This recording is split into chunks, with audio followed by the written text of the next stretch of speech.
I never revealed to my unfaithful wife that I was once a Marine sniper and am now a CIA operative.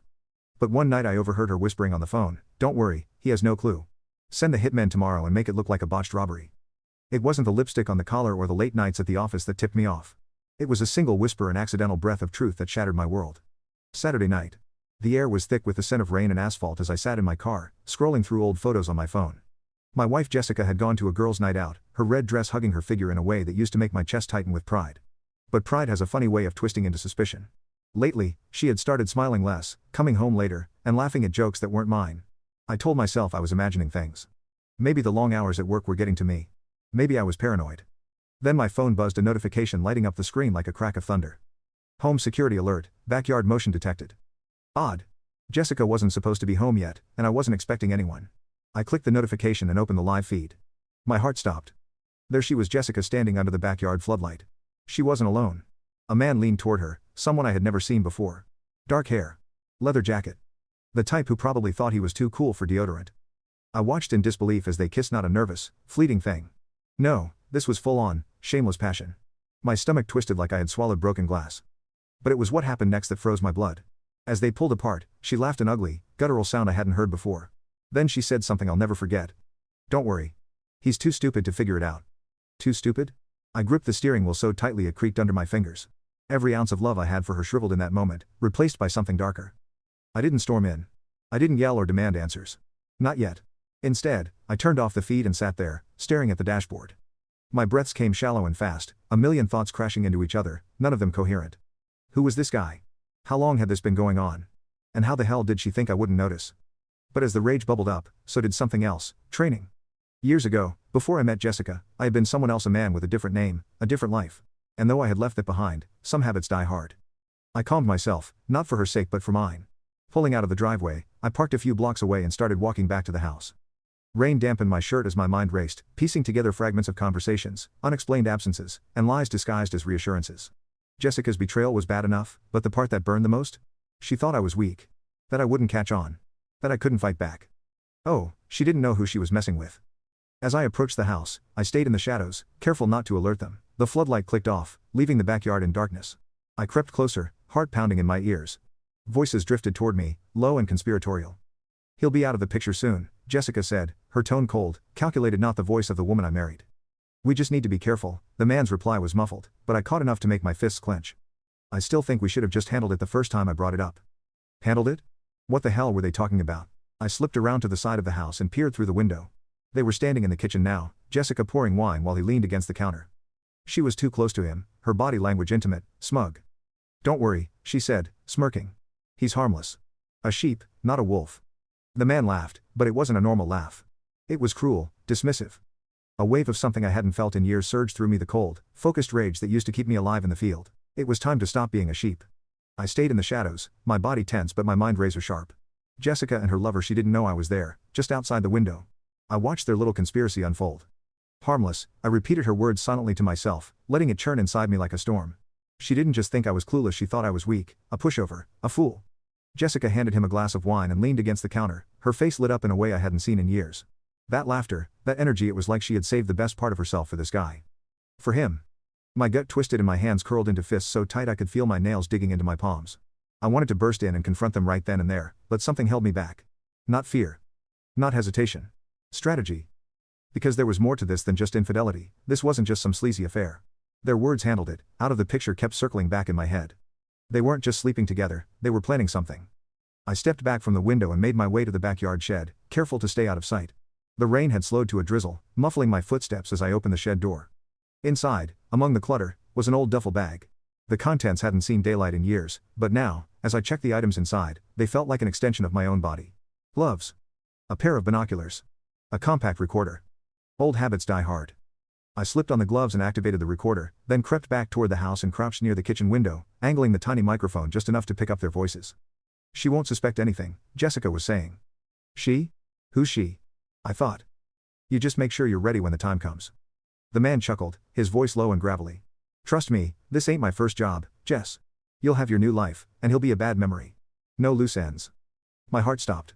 A bad memory? No loose ends? They weren't just planning to cheat. They were planning to kill me. The air felt like it had been sucked out of my lungs. I stayed crouched, frozen, as their words sank in. This wasn't just a marriage falling apart. This was betrayal at its absolute worst. My wife, the woman I had loved, trusted, built a life with, wanted me dead. And in that moment, the old me, the one who had spent years navigating danger and deception, clicked into place. The pain, the heartbreak, the gut-wrenching realization that my wife had turned into a monster, all of it would have to wait. Right now, I had to survive. I crept away from the house and back to my car, my hands trembling as I slid into the driver's seat. But my mind was already running through the next steps. Step 1, gather evidence. Jessica had no idea who she was messing with. She saw me as harmless, a sheep. But before I met her, I was a wolf in the field, an operative for an organization that didn't officially exist. I had walked through hell and come out the other side. This was personal, but it was also a mission now. I drove to a motel on the outskirts of town and checked in under a fake name. The clerk barely looked up as I paid in cash and carried my bag to the room. Once inside, I set up my laptop and accessed the home security system. The feed from the backyard camera was still active, streaming directly to my account. Jessica and her lover were sitting on the couch now, drinking wine and laughing. Every laugh sent a spike of anger through me, but I forced myself to stay calm. I needed to think clearly. Step 2, identify the target. Who was this guy? He clearly wasn't just some random fling. The way he talked, the way he carried himself, it screamed professional. He had the air of someone who'd done this before, who knew how to handle dangerous situations. I ran the image of his face through an old database I still had access to from my CIA days. It was risky, sure, but desperate times called for desperate measures. Bingo. His name was Kyle Harris, a contract killer with ties to several high-profile cases. Extortion. Arson. And yes, murder. Step 3, lay the trap. I needed to make them think they were still in control, that I was still the oblivious husband who wouldn't see it coming. But I would. And when the time came, I'd make sure Jessica and Kyle got exactly what they deserved. I stayed up all night piecing together a plan. It wasn't just about survival anymore. It was about justice, about making sure neither of them would ever hurt anyone else again. By morning, I had a clear path forward. Jessica and Kyle wanted me out of the picture, but they didn't realize I was already 2 steps ahead. Step 4, execute. I pulled out my phone and sent Jessica a text. Hey babe, running late tonight. Big meeting at work. Don't wait up. The bait was set. Now it was time to hunt. The text was sent and the wheels were in motion. I watched the 3 dots bubble up on the screen as Jessica typed her response. No problem. Hope it goes well. Love you. Love you. The words were a sick joke now. They tasted bitter even in my thoughts. She probably thought I'd sit at my desk, work late, and come home none the wiser. It was almost laughable how much she underestimated me. I shut off the phone, tossing it onto the motel bed. Every move from now on had to be calculated. Jessica and Kyle wanted me gone, a bad memory, she had said. But they weren't just plotting a murder. They were plotting my murder. And I wasn't going to make it easy. I spent the next few hours going over every detail, every variable. The goal wasn't just to survive, it was to expose them, to make sure their lies and plans came crashing down like a house of cards. For that, I needed to draw them out, force their hand. I started with Jessica. Used an encrypted phone line to call a private investigator I'd worked with years ago, back in my field operative days. His name was Tom, and he owed me a favor. Logan, he answered, his voice gruff but familiar. It's me, I said, keeping it short. I need surveillance on someone, my wife. I'll send you the details. And Tom, this one's ugly. Tom sighed, but there was no hesitation in his voice. Send me everything, I'll get started. I hung up and sent him Jessica's work schedule, her gym hours, the name of her favorite cafe, everything. If she so much as blinked near Kyle, I wanted to know. Next, I had to rattle Kyle. Men like him thrived on control, on knowing every angle of a situation. Take that away, and they crumbled. I sent an anonymous email to one of his known aliases, a burner account he probably thought no one had traced. Kyle, you're being watched. Back off, Jessica, or you'll regret it. A friend. It wasn't much, just a seed of paranoia to plant in his mind. The kind of thing that would make him wonder who was watching and how much they knew. With the bait set, it was time to prepare for the confrontation. I drove back to the house late that afternoon, parking 2 streets away. Jessica wouldn't be home yet, her calendar said she had a meeting at the office until 6. I had time. Slipping inside through the back door, I went straight to my study. Jessica rarely came in here, and I doubted she'd notice the small upgrades I was about to make. First, I installed a hidden camera in the ceiling vent, angled perfectly to capture the entire room. Next, I planted a voice recorder under the desk. Lastly, I set up remote access to the home security cameras, ensuring I could monitor everything from my laptop. By the time I finished, the study was a trap. If Jessica and Kyle came here to talk, I'd catch every word.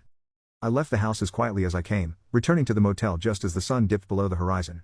It was going to be a long night, but I wasn't tired. Adrenaline and anger had become my fuel. Around 8:30 p.m., my phone buzzed. Got something for you, Tom said. Your wife left her meeting early. Guess who she's with? My jaw tightened. Kyle. Bingo. They're at a restaurant downtown. Cozy little corner table, very romantic. I clenched the phone, my pulse quickening. Keep eyes on them. Don't let them out of your sight. You got it. I hung up and opened the live feed from my home security cameras. The house was empty for now, but I had a feeling that wouldn't last. If Jessica and Kyle thought I was tied up at work, they might just take their plotting to the next level. I didn't have to wait long. At 10:15 p.m., Jessica came home. She looked casual: jeans, a loose sweater, her hair tied back in a ponytail. It was the kind of look she always wore when she was trying to seem harmless, unremarkable. But I wasn't buying it. She wasn't alone. Kyle followed her inside, carrying a bottle of wine. They headed straight for the kitchen, laughing like a couple of teenagers sneaking in after curfew. I watched as Jessica poured the wine, her movements smooth and deliberate, like someone performing a well-rehearsed act. They didn't go to the living room or the dining room, they went to my study. I leaned forward, my heart pounding, as I switched to the hidden camera feed. There they were, sitting across from each other at my desk.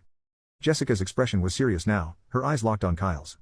"This has to happen soon," she said, her voice sharp and cold. "The longer we wait, the more dangerous this gets." Kyle nodded, his face a mask of calculation. "Don't worry, I've got it handled. We'll make it look like an accident, clean. No loose ends." I hit record. They were planning my murder in my own house, at my own desk, drinking my wine. It was surreal, like something out of a bad movie. But this was no movie. This was my life, and they had just walked into the trap I'd set for them. As I watched, a dark sense of satisfaction began to bloom in my chest. They thought they were in control. They thought they'd already won. But they were wrong. So very wrong. They sat there, sipping wine, plotting my demise like they were discussing weekend plans. Every word, every smirk, every glance between them felt like gasoline on a fire burning in my chest. But I stayed calm, watching, listening, waiting. Kyle leaned back in my chair and placed his feet on the desk, his dirty boots leaving scuffs on the polished wood. Jessica laughed, her voice light and airy, as if she wasn't actively conspiring to kill me. "It's almost funny," she said, swirling her wine. "He's been so clueless. Always talking about trust and loyalty. It's pathetic, really." Kyle smirked, raising his glass. "To new beginnings." She clinked her glass against his, her lips curling into a grin. New beginnings. They both drank, and I decided it was time. I stepped away from my laptop, grabbed my duffel bag, and left the motel. The plan had been to wait, gather more evidence, let the trap fully close around them. But as I walked to my car, a different idea took shape, a sudden, reckless idea. They thought they had the upper hand. They thought I was out of the picture. So why not give them exactly what they wanted? It was time to confront them. I drove back to the house, adrenaline pumping through my veins. The rain had picked up again, hammering against the windshield, the rhythmic sound like a drumbeat leading me into battle. When I pulled into the driveway, I didn't bother parking discreetly. I wanted them to know I was home, let them panic. Let them scramble. As I walked to the front door, I adjusted the recorder in my pocket and checked the safety on the small pistol I'd carried for years. It wasn't paranoia. It was preparation. And tonight, I was prepared for anything. The door swung open with a creak, and I stepped inside, water dripping from my jacket onto the hardwood floor. "Jessica?" I called out, my voice steady and loud. "I'm home." For a moment, there was silence. Then I heard hurried whispers and the sound of footsteps. I followed the noise to the study, my heart pounding harder with each step. When I opened the door, the scene was almost comical. Jessica was standing near the desk, her face pale, her eyes wide with shock. Kyle was frozen in place, halfway out of my chair, his hand resting on the desk as if he'd been caught stealing. "Logan." Jessica stammered, her voice high-pitched and panicked. "What are you doing here? I thought you were working late." I smiled, a slow, deliberate smile that didn't reach my eyes. "Funny thing. I decided to come home early. Seems like I missed quite the party." Kyle straightened, trying to play it cool. He was taller than me, broader, but I could see the unease in his eyes. "Hey, man. This isn't what it looks like." I tilted my head, pretending to consider his words. "Oh? So you weren't sitting in my house, drinking my wine, and plotting to kill me?" Jessica's face crumpled into a mask of indignation. "Logan, don't be ridiculous. You're being paranoid." "Am I?" I cut her off, pulling my phone from my pocket and hitting play on the recorder. Her voice filled the room, cold and calculating. "This has to happen soon. The longer we wait, the more dangerous this gets." Jessica's mouth snapped shut, her eyes darting to Kyle, who now looked like he wanted to be anywhere but here. "I'll make it look like an accident," Kyle's voice echoed from the recorder. "Clean. No loose ends." The silence that followed was deafening. "Care to explain?" I asked, my voice low and deadly calm. Jessica opened her mouth, then closed it again, like a fish gasping for air. Finally, she straightened, crossing her arms over her chest. "You weren't supposed to find out like this," she said, her tone sharp and unapologetic. "But you're impossible, Logan. Always so self-righteous. Always thinking you're better than everyone else. I deserve more. I deserve someone who actually sees me." I stared at her, the woman I had once loved, now a stranger. "So your solution was to kill me? That's your version of deserving more?" Kyle stepped forward, trying to regain control of the situation. "Look, man, this is all a misunderstanding. Why don't we just..." Before he could finish, I moved one swift step and slammed him against the wall, twisting his arm behind his back. The sickening snap of bone filled the air, followed by a scream as Kyle crumpled to the floor, clutching his arm. Jessica shrieked, backing away. "Logan. What are you doing?" "What I should have done the moment I saw you with him," I said, my voice cold as ice. Kyle groaned on the floor, his face twisted in pain. You're insane. I crouched down, grabbing him by the collar. No, Kyle. I'm just done playing nice. I turned to Jessica, who was now trembling, tears streaming down her face. You wanted me gone? Fine. But not like this. You're going to confess everything. To the police. To your friends. To everyone. And if you don't. I pulled out my phone again, holding it up so she could see the live feed from the hidden camera. I have everything. Every word, every plan, every lie. If you don't cooperate, I'll make sure you both rot in prison for the rest of your lives. Her defiance crumbled in an instant. You don't understand, she started. Oh, I understand perfectly, I said, standing tall. I trusted you. I loved you. And you betrayed me. Now you get to deal with the consequences. Jessica sank to her knees, sobbing. Kyle just groaned on the floor, too broken to fight back. As I walked out of the room, my chest felt lighter than it had in weeks. The storm wasn't over, but for the first time, I was in control. And they'd never see the next move coming.